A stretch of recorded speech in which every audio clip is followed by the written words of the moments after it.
Memasuki hari-hari akhir Ramadan, pada tempatnya kita melakukan introspeksi, pada tempatnya kita melakukan evaluasi.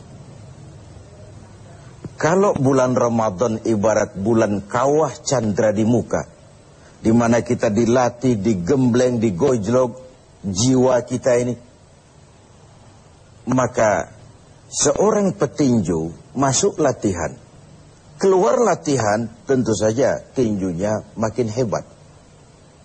Seorang petenis masuk latihan, keluar latihan, tenisnya makin hebat. Itu atlet. Kalau latihan tiap hari tapi main kalah terus, orang kan menilai, buat apa latihan, Bung, kalau mainnya kalah terus.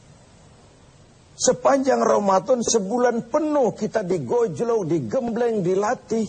Untuk apa? Menghadapi hidup 11 bulan sesudahnya. Kalau setelah Ramadan kita kalah lagi oleh setan, kalah lagi oleh iblis, alamat latihan kita di bulan ini tidak membawa hasil yang diharapkan. Nah, sebagai bagian dari introspeksi itu, pada kesempatan ini, saya ingin menyampaikan sebuah hadis yang memberikan gambaran kepada kita bahwa lagi-lagi ibadah pada dasarnya merupakan satu totalitas, satu keutuhan, yang satu berkait dengan yang lain.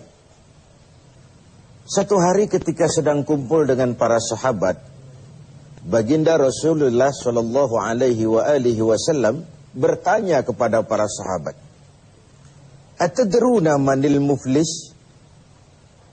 Sahabat-sahabat sekalian, kalian tahu siapa sih orang yang bangkrut itu? Orang yang sial, orang yang tidak beruntung, siapa mereka? Bangkrut, sial, tidak beruntung, merugi. Kalimat yang kita mendengarnya saja sudah risih, apalagi mengalaminya. Semua kita ingin menghindar dari kebangkrutan, kerugian, kesialan. Nah, Nabi bertanya itu kepada sahabat, tahu nggak kamu siapa orang yang bangkrut, orang yang sial, orang yang tidak beruntung? Macam-macamlah jawaban para sahabat ketika itu. Ada yang menjawab, ya Rasul, al-muflisu fina man la dirham lahu wala mata'. Menurut pendapat kami ya Rasul, orang bangkrut, orang sial, orang tidak beruntung itu man la dirhamalah, orang yang tidak punya uang dan tidak punya harta. Apalagi mau lebaran macam begini, orang yang tidak punya uang dengan orang yang punya uang, janganlah gaya hidupnya, gaya jalannya saja lain. Uang tuh katanya raja, katanya. Lidah yang paling fasih untuk bicara, uang. Senjata yang paling ampuh maju ke medan perang, uang. Urusan macet dibicarakan dengan lidah, dibicarakan dengan uang. Tokcer. Meriam pun tidak akan bunyi kalau ditutup dengan uang. Dan begitu seterusnya. Begitu jawaban sebagian sahabat, begitu juga pandangan banyak kita sekarang ini. Begitulah memang bahwa materialisme, hedonisme menggiring kita untuk menilai seseorang dari penampilan. Maka berpayah-payahlah kita menghabiskan sejumlah dana untuk mengurus penampilan ini. Pengusaha tidak bonafid kalau menandatangani kontrak tidak pakai jam tangan Rolex, pulpennya Montblanc, sepatunya wah, mobilnya wah, bajunya wah, dasinya wah. Begitulah kebanyakan kita sekarang ini.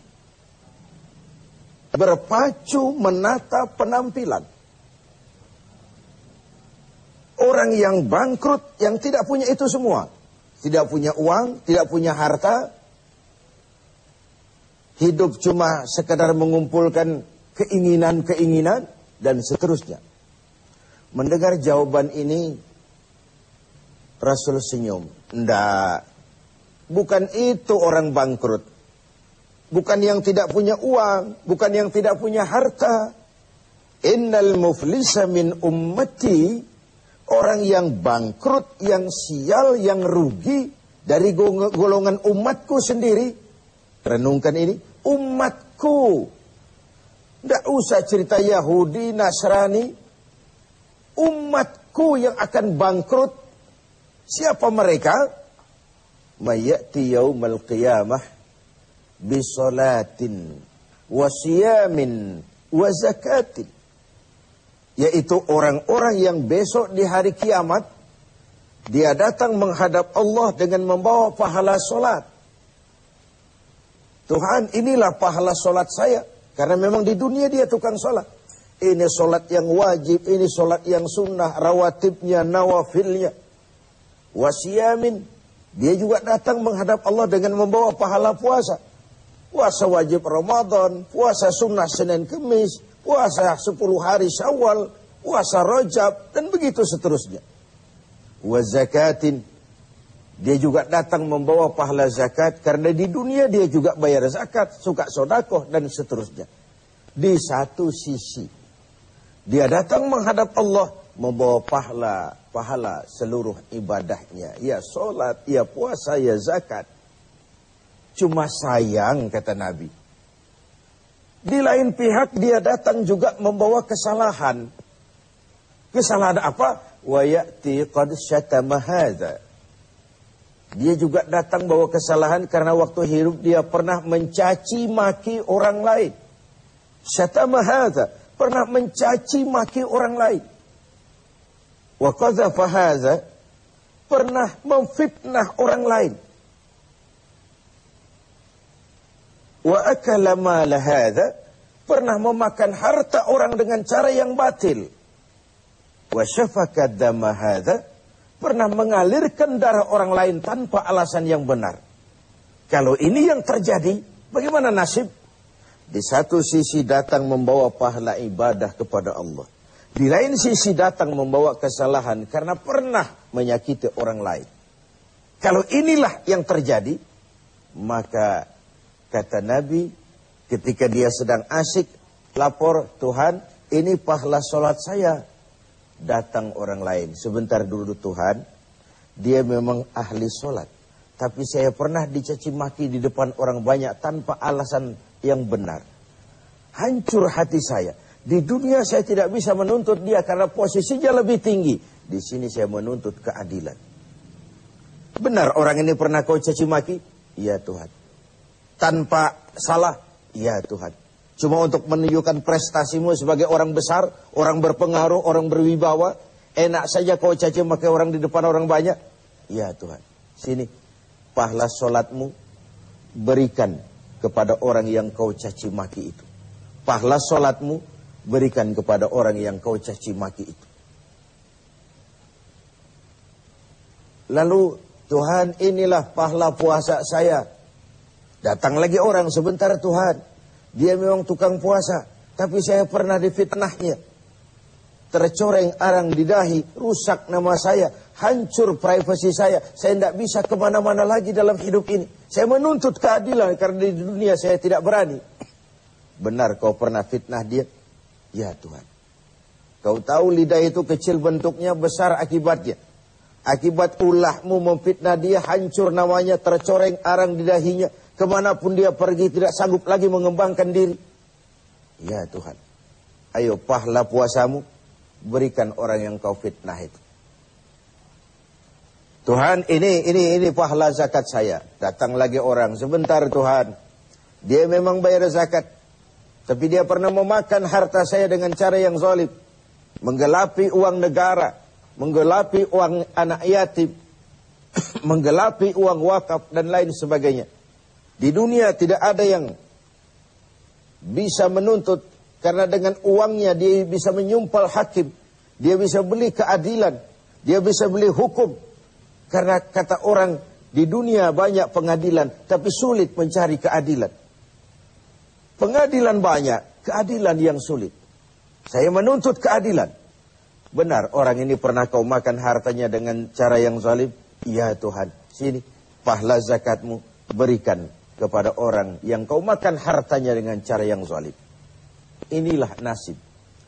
Fa in faniyat hasanatuhu qabla an yuqda ma alaihi.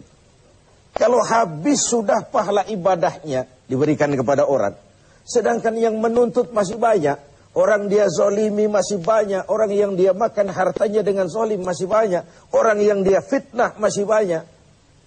Apa yang terjadi? Ukhiza min khatayahum. Kesalahan dan dosa orang yang dia fitnah, dia caci maki, dia makan hartanya, diambil, diberikan kepadanya. Dan pada akhirnya summa turihatin nar, diberikanlah dia, dilemparkanlah dia ke neraka.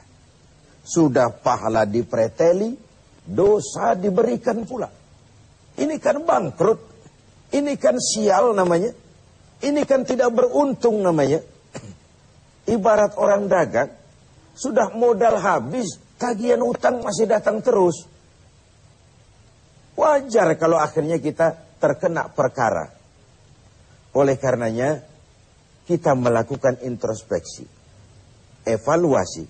Sudah baik hubungan kita kepada Allah di Ramadan ini? Alhamdulillah. Mari kita melirik bagaimana hubungan kita dengan sesama manusia. Semoga evaluasi ini memberikan sebuah arah yang memperbaiki hablum minallah dan hablum minan nas kita. Hubungan vertikal dan hubungan